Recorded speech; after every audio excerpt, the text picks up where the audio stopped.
He was in a bad mood at the time, saying, "I don't want to do any more violent movies. I'm tired of it. I've been involved with a lot of them." Clint Eastwood is finally talking about his friendship with Gene Hackman, which is one of Hollywood's most famous and mysterious relationships. After decades of keeping things quiet, Clint's words will leave you speechless.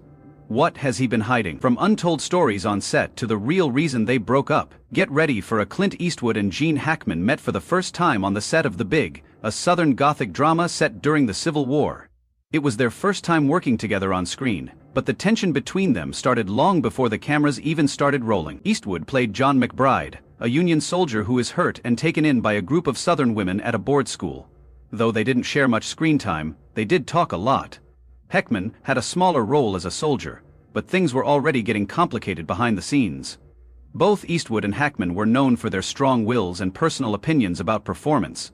Eastwood was known as the cowboy on TV, and he played tough guys with few words by using his experience and relying on his tough appearance and stoic attitude to show how he felt. He liked keeping things simple. Hackman, on the other hand, was known for giving his parts a lot of intensity and emotional charge, which he loved. Clint Eastwood and Gene Hackman both worked hard to get to the top of Hollywood. Eastwood, who grew up in California and traveled a lot, didn't always understand Hackman's more deliberate and sophisticated acting style.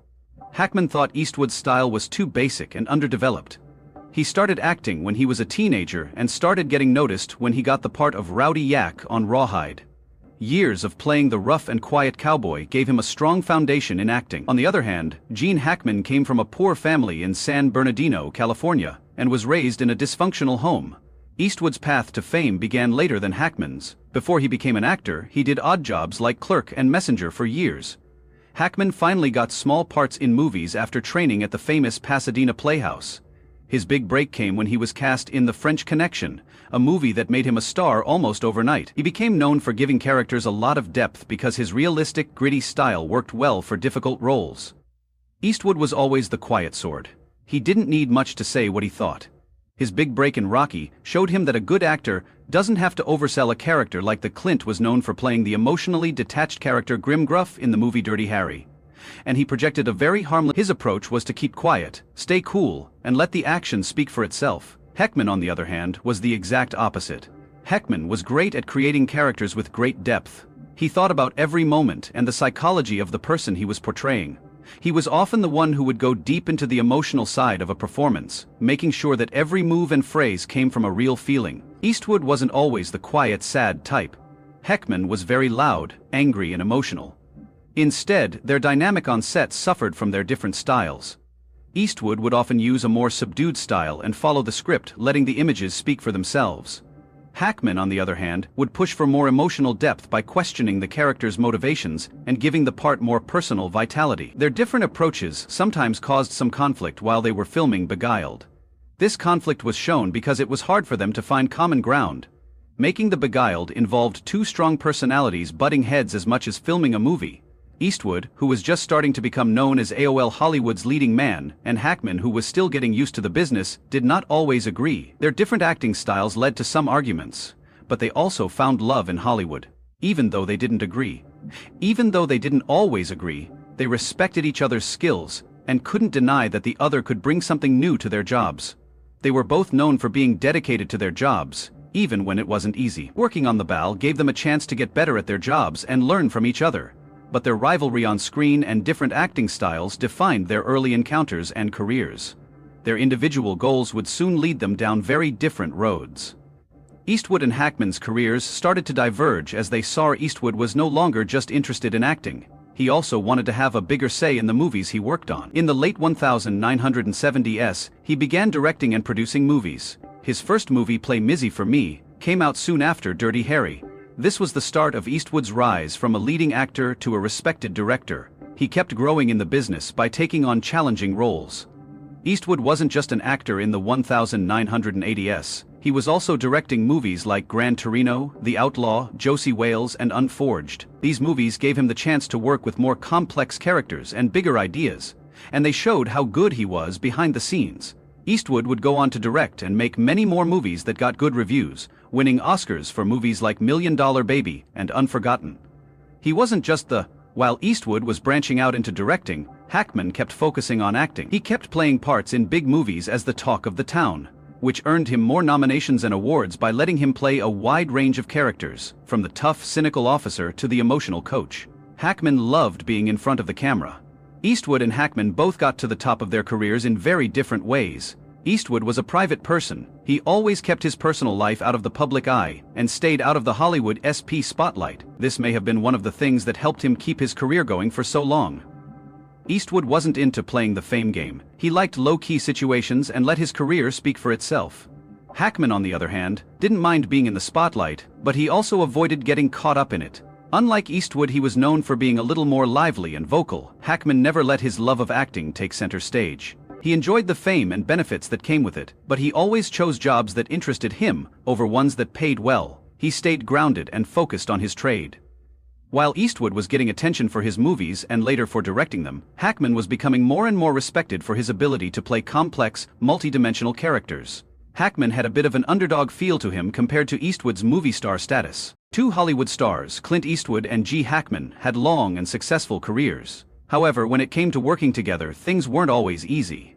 Even though they respected each other as actors, their professional relationship was marked by tension and a clash of personalities. The movie Unforgiven is one of their most famous collaborations, but there were many other times when their personalities came out. They had a complicated relationship. Unforg was a big hit that put Clint Eastwood in charge of directing a Western for the second time. Eastwood, who was already a well-known actor and director, chose to make a gritty, dark and realistic Western. He also starred in and directed the movie, which was about retired outlaw William "Money" Eastwood, who is called back into action to take on a dangerous mission. Gene Hackman played the corrupt woman Money's boss. Sheriff Little Bill Daggett is both evil and strong. As you might expect, this movie had a lot of heavy, serious performances. Eastwood and Hackman's characters were on opposite sides of the law, which made their on-screen dynamic electric. Their characters were tough, cruel, and sometimes deeply flawed. Watching them act together was like seeing two natural forces collide. But behind the scenes, things were a little more complicated, though they went about things in different ways. Eastwood and Hackman were both known for having strong wills and being very dedicated to their work. Eastwood was more professional and didn't say much. He wanted things to be clear and didn't want to obsess over his performances. He thought the action and feelings would speak for themselves. Hackman, on the other hand, was more methodical and exact. He liked getting to know his characters' backstories and motivations, especially when he didn't agree with something. He was also more vocal about it.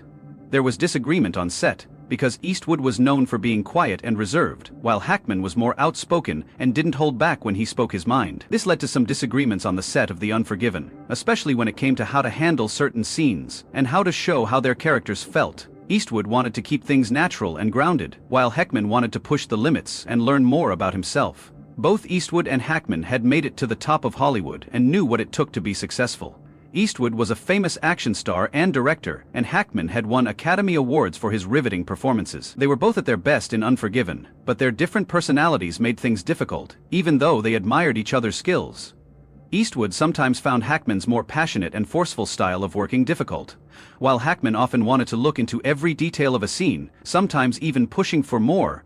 Eastwood was used to staying in charge and keeping things tight. Eastwood was known for fiercely protecting his directing vision, so any deviation from that would irritate him. One story from the Unforgotten set shows how complicated things get between Eastwood and Hackman. Hackman was supposed to deliver a line of dialogue in a very precise way during a scene where Eastwood was supposed to stay in charge. If Hackman wanted to give his character more depth, he started improvising, which changed the tone of the action. Eastwood, being the perfectionist that he is, thought this change was wrong and stopped the take right away. He told Hackman gently but firmly that the passage should be delivered exactly as written to allow for more flexibility. Hackman also thought this was wrong. Conflict comes from their different points of view as well as action choices.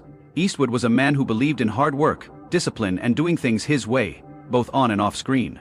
Hackman, on the other hand, was more open to new ideas and change, which you could see in his acting. He was a more liberal thinker who liked exploring the complexity of life. The age difference between Eastwood and Hackman was another thing that made things difficult between them. Eastwood was in his early 60s while Hackman was in her late 50s. Even though they aren't very far apart, their different experiences make the movie more suspenseful. Eastwood had been a director for decades and had already made a name for himself, while Hackman was more focused on improving his acting skills. Both of them were at different points in their careers, so the way they interacted with each other on set changed depending on who was in charge. Eastwood was in charge, while Hackman had always been one to push the limits and take calculated risks. Sometimes Eastwood's calm, understated style clashed with Hackman's intense emotional intensity, putting their professional respect to the test. As two powerful actors who wouldn't back down, the tension between them was bound to grow. But would it push them to greater heights, or drive them further apart? After decades of working together and separately in Hollywood, Clint Eastwood and Gene Hackman took very different paths in the last few years of their careers. They were once close, but now they aren't. For many years they stopped working together and didn't talk about each other in public. This was a sign that their relationship was cooling down, and in Hackman's case, he disappeared from public view completely. But the reasons for their silence and breakup weren't simple. They were shaped by personal and professional changes that each actor went through in their own way. Gene Hackman's decision to leave Hollywood shocked many fans after decades of successful movies like The French Connection. Hackman decided to leave the acting business after Unforgiven. He was in his 70s by the early 2000s and chose to avoid the fame and stress that came with it instead of quitting his job. Hackman didn't make a big deal about leaving. Instead, he just started focusing on his personal life and finding a home away from the limelight. Many fans wondered what happened to the actor who had been one of Hollywood's most passionate and admired performers. Some thought Hackman was just bored with the business because being famous meant giving up privacy, while others thought he wasn't happy with the roles he was getting as he got older. Either way, Hackman left Hollywood in a mysterious way that left a hole in the industry. Hollywood seemed to lose one of its most interesting and unpredictable stars when Hackman disappeared. Clint Eastwood's career kept going strong while Hackman was gone. Eastwood kept producing, directing, and writing in addition to acting. He became one of the most respected people in Hollywood.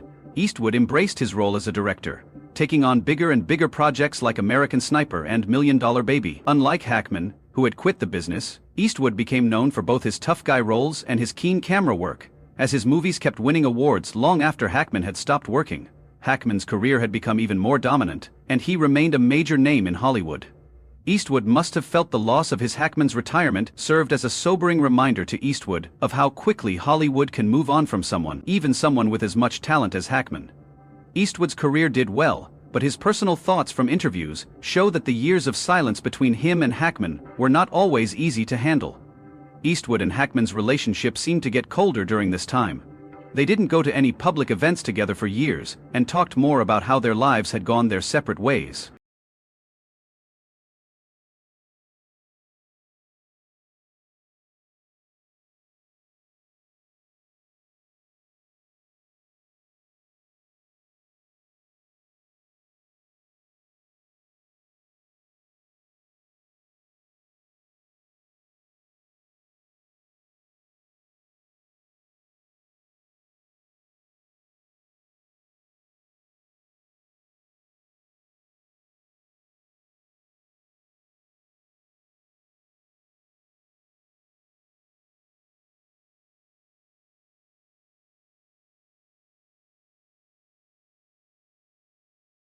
They were often asked about their past projects, especially those with Hackman, but he rarely gave any thoughtful analysis. Years went by when they weren't working together because they were competing with each other on set, and their egos seemed to drift further apart as Eastwood focused on directing and Hackman disappeared from the scene. Instead of a public fight or major falling out, this happened naturally as each actor went their own way. There were questions about their relationship because they weren't well known. Were they still friends, or did the tension last for years? The truth stayed a secret as both actors focused on their own careers, leaving fans to wonder what really happened between them. The big reveal. As Clint Eastwood's career came to an end, he started to think more about his past, especially his relationships with other actors. In interviews, Eastwood started to open up. Eastwood talked about Hackman and their time working together. He said that even though they were different people, he always admired Hackman's acting skills. Their relationship was often tense, but they had a deep understanding of each other's craft, even when they weren't talking about it. Eastwood was careful to say that Hackman's way of acting was different from his own, but that didn't make it less valuable. He also said that working with Hackman on Unforgiven was one of the best parts of his career, even though they didn't always get along. Even though their relationship had its problems, there was no denying the magic they created on screen together. Eastwood talked about how Hackman gave his role as the bad guy, Little Bill, something else.